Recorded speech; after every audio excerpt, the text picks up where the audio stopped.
Hello नमस्कार दोस्तों, स्वागत है आपका हमारे YouTube चैनल पे।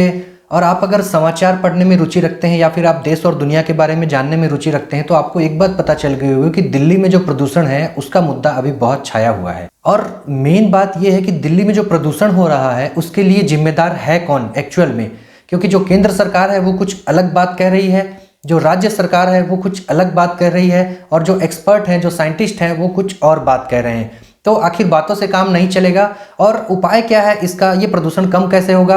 तो अभी जो वातावरण में धुआं फैला हुआ है इसका सिर्फ और सिर्फ एक उपाय है कि जब बारिश होगी तब यह प्रदूषण कम होगा, बस बात खत्म। अब केंद्र सरकार वाले कुछ अलग बता रहे हैं, राज्य सरकार का कहना है कि यूपी, हरियाणा और पंजाब के जो किसान हैं वो पराली जलाते हैं, उसकी वजह से ये प्रदूषण है। केंद्र सरकार का कुछ और ही कहना है। कुछ लोग ये कह रहे हैं कि जो अभी दिवाली में पटाखों का धुआं है उसके कारण दिल्ली की हवा प्रदूषित हो रही है। मतलब एक्चुअल वजह क्या है प्रदूषण की, ये किसी को नहीं पता। सब अलग अलग अंदाजे लगाए जा रहे हैं। प्रदूषण को कम करने की बात कह रहे हैं, लेकिन प्रदूषण हो कहां से रहा ये किसी को भी नहीं पता है क्लियरली। अभी सुप्रीम कोर्ट ने कल दिल्ली सरकार को फटकार लगाई प्रदूषण के ऊपर में। तो दिल्ली सरकार ने कहा कि ये जो प्रदूषण है ये हरियाणा, पंजाब और यूपी के जो किसान हैं उनके पराली जलाने की वजह से प्रदूषण हो रहा है। तो सुप्रीम कोर्ट ने दिल्ली सरकार को कहा कि ठीक है, प्रदूषण पराली की वजह से हो रहा है, लेकिन आपने प्रदूषण को कम करने के लिए क्या क्या उपाय किए हैं हमें वो बताइए, नहीं तो हमें मजबूरन आपका जो रेवेन्यू है, सरकार का रेवेन्यू, और जो आपके खर्च हैं, जो विज्ञापन वगैरह पे खर्च हैं, उन पे हमें ऑडिट लगाना पड़ेगा।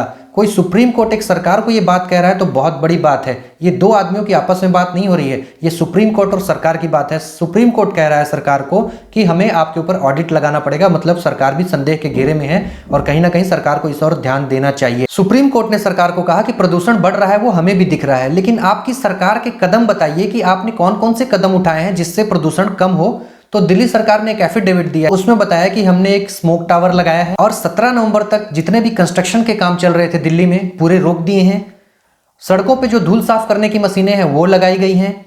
स्प्रिंकलर्स लगाए गए हैं, 300 से लेकर 400 तक स्प्रिंकलर लगाए गए हैं जो फोग बनाने का काम करेंगे हवा में, और जो हवा में प्रदूषण है, कण है, मिट्टी के कण, उन्हें नीचे बैठाने का काम करेंगे, वो हमने लगाए हैं। हमने स्कूल बंद कर दिए हैं दिल्ली में, और जो सरकारी दफ्तर हैं उनमें जो काम करने वाले आदमी हैं उन्हें हमने वर्क फ्रॉम होम करने के लिए कहा है, और अगर जरूरत पड़ी तो हम लॉकडाउन लगाने के लिए भी तैयार हैं। लेकिन दिल्ली के जो पर्यावरण मंत्री हैं गोपाल राव जी, उन्होंने कहा कि हमारे लॉकडाउन लगाने से या खाली दिल्ली सरकार के कोशिश करने से प्रदूषण कम नहीं होगा।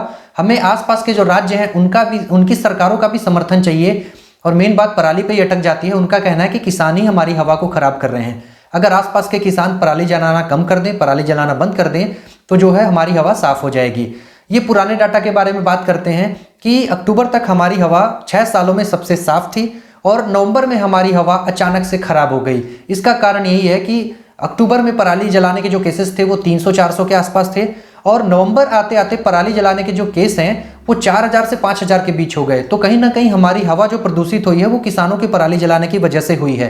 तो सरकार के पर्यावरण मंत्री भी यही कह रहे हैं, दिल्ली सरकार भी यही कह रही है। लेकिन कुल मिला के सब एक दूसरे के सर पे ठीकरा फोड़ने पे लगे हुए हैं, और एक्चुअल वजह क्या है वो जानने की कोई कोशिश नहीं कर रहा है। केंद्र सरकार की तरफ से कुछ डाटा दिए गए। केंद्र सरकार ने कहा कि जो गर्मी के टाइम पे प्रदूषण होता है इंडस्ट्रीज की वजह से वो 20% होता है, यही प्रदूषण सर्दी आते आते 30% तक हो जाता है।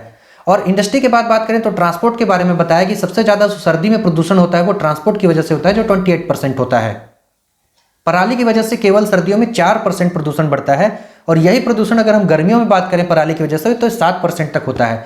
अगर दोनों का एवरेज निकाल के देखेंगे तो भी ये प्रदूषण 5 से 6% के आसपास रहता है, जो कि अन्य प्रदूषणों की तुलना में, इंडस्ट्रीज का प्रदूषण देखें, ट्रांसपोर्ट का देखें तो उनकी तुलना में बहुत कम है।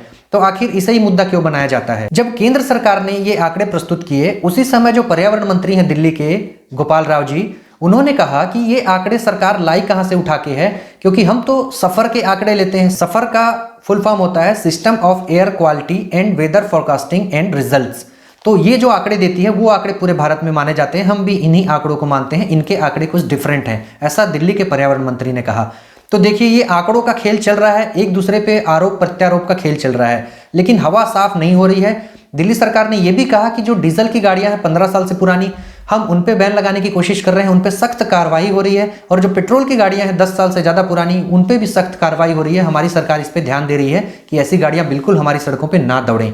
लेकिन देखिए इन सब के बीच में जो आम जनता है वो प्रदूषण से इतनी परेशान है कि अभी जो दिल्ली की हवा है उसमें सांस लेना मतलब आप समझ लीजिए आप कार्बन अंदर ले रहे हैं। बहुत घातक हवा है वहाँ की।